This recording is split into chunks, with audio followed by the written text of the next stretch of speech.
इसके अंदर हम डिफरेंट टाइप के हुक्स का यूज करते हैं अपने प्रोग्राम के अंदर री रेंडरिंग प्रोसेस को इनिशियलाइज करते हैं। आज हम जिस हुक के बारे में बात कर रहे हैं वो आपके पास दो तरीके से वर्क करता है।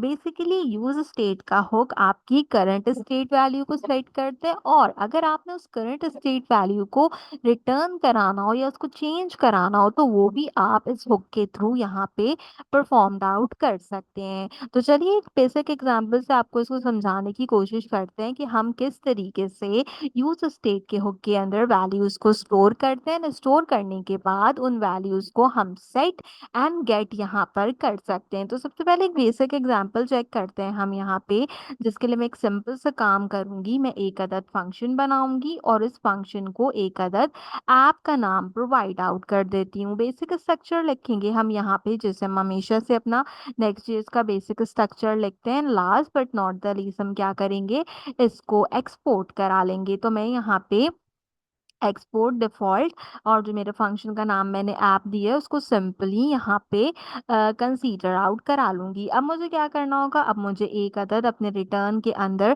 पेरेंट एलिमेंट देना होगा। तो हम एक अदद डिफ प्रोवाइड कर देते हैं ताकि हमारा कोड यहाँ पे करेक्ट हो जाए।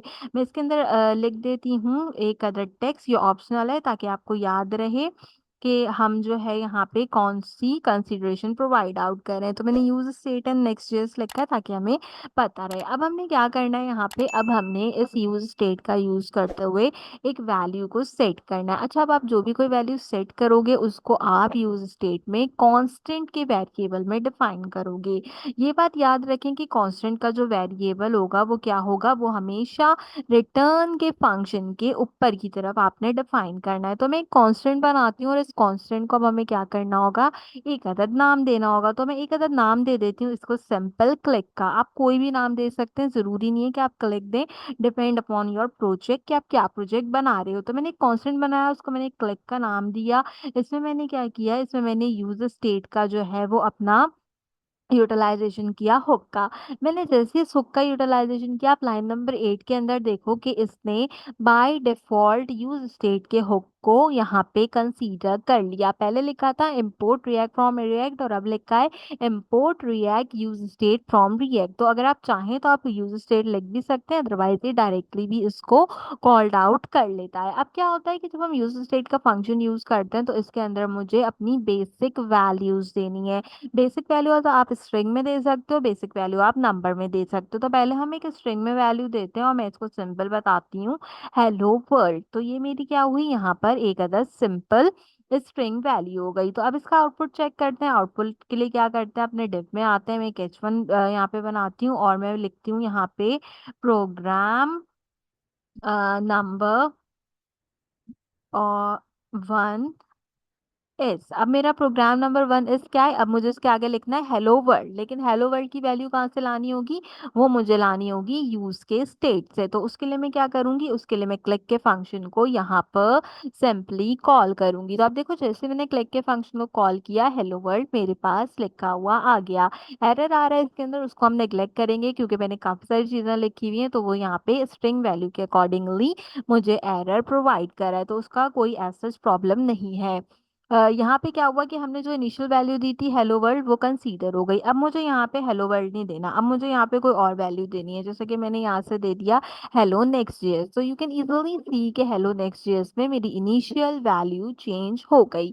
तो इस तरीके से हम क्या कर सकते हैं, इस तरीके से हम अपने यूज स्टेट का हुक यूज करके अपनी प्रोग्रामिंग को कंसीडर कर सकते हैं। हम एक और एग्जांपल चेक करते हैं। एक और एग्जांपल के अंदर क्या करते हैं कि अब हम स्ट्रिंग की जगह अपनी कांस्टेंट वैल्यू देते हैं जो कि कहलाएगी 0। तो मैंने जैसे 0 की वैल्यू दी, अब देखें वहां पे 0 मेरे पास कंसीडर हो गया। लेकिन अब हम क्या करेंगे, अब हम प्रोग्राम में थोड़ी सी चेंजेस प्रोवाइड करेंगे। प्रोग्राम में चेंजेस कैसे प्रोवाइड करेंगे कि अब मैं चाहती हूँ कि मैंने जो इनिशियल वैल्यू दी है, यानी कि मैंने एक नंबर दिए 0, अब मैं चाहती हूँ कि मैं इसके अंदर एक और वैल्यू प्रोवाइड करूँ उसको, यानी कि अभी मेरी वैल्यू सेट क्या है, 0 है। मैं चाहती हूँ कि मैं इसमें एक गेट की वैल्यू दूं और वो गेट की वैल्यू जो है वो गेट के फंक्शन से कॉल्ड आउट करे और सेट की जो मेरी वैल्यू है यानी कि 0 जो है वो उसको रिप्लेस करे। तो चलिए मैं आपको करके बताती हूँ ताकि आपको मेरी बात अच्छे से समझ आए। अब इसके लिए हम क्या करेंगे, इसके लिए हम सबसे पहले यहाँ आ जाएंगे अपने कॉन्स्टेंट की लाइन के अंदर और अब हम यहाँ पे वैल्यू वैल्यू को अपने गेट के साथ साथ सेट भी करेंगे। तो मैं यहाँ पे लिखती हूँ सेट, और सेट के साथ मैंने क्या फंक्शन बनाया है, मैंने सेट के साथ क्लिक का फंक्शन बनाया है। तो मैंने सेट क्लिक का एक अदद फंक्शन यहाँ पे जो है वो कंसीडर कर दिया। क्लिक में वैल्यू क्या है, 0। सेट क्लिक की वैल्यू जो भी सेट करूंगी वो ऐड होती जाएगी क्लिक की वैल्यू के अंदर। तो इसके लिए भी एक अदद जो है वो हम स्टेटमेंट कॉल आउट करते हैं। और मैं यहाँ पे काउंटर टाइप की चीज बनाती हूँ, जैसे कि मैं लिखती हूँ यू क्लिक्ड, और इसके बाद मुझे क्या करना पड़ेगा, इनिशियल वैल्यू लेनी पड़ेगी। तो हमने ले ली अपनी इनिशियल वैल्यू और मैंने आगे लिख दिया टाइम्स।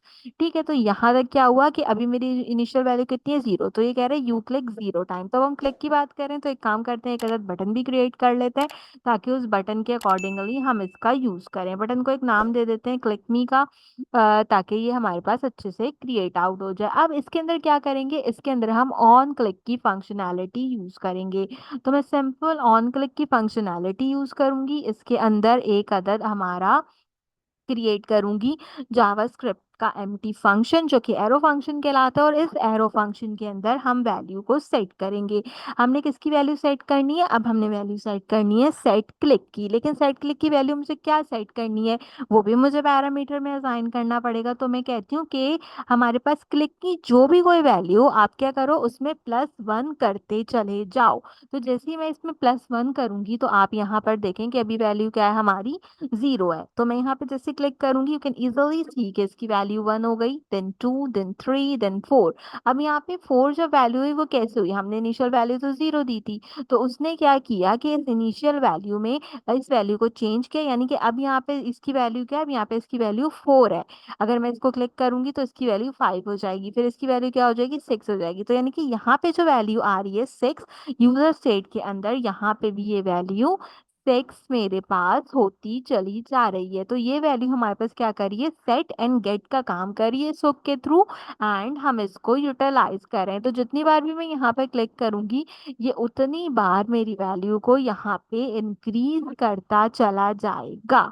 मिसाल के तौर पे इसकी एक वाइस वर्सा एग्जांपल देते हैं कि मैंने यहाँ पे एग्जांपल दे दी, वैल्यू कर दी 10 सेट, और अब मैंने यहाँ पे प्लस की जगह कर दिया माइनस। तो जब मैं इसको क्लिक करूंगी तो आप देखेंगे इसको डाउनवर्ड्स लेके जाता जाएगा। ठीक है, तो अब जितनी बार हमारी इनिशियल वैल्यू थी उसमें से इसने वैल्यू माइनस कर दी। पॉजिटिव टू नेगेटिव इंटीजर भी ये मेरे पास वर्क करेगा। तो इस तरीके से हम क्या करते हैं, इस तरीके से हम डिफरेंट वैल्यूज को असाइन करते हैं एंड देन हम उनका यहाँ पर यूटिलाइजेशन कर सकते हैं अपने प्रोग्राम के अकॉर्डिंगली। तो यूज स्टेट के हुक के थ्रू आप अपनी वैल्यू को सेट भी कर सकते हैं और उस वैल्यू को गेट भी यहाँ पर आसानी से कर सकते हैं। ये सबसे बेसिक हुक है हमारे पास नेक्स्ट.जेएस का, जो कि हमेशा यूटिलाइज किया जाता है। तो उम्मीद करती हूँ कि आज की वीडियो आपको पसंद आई होगी।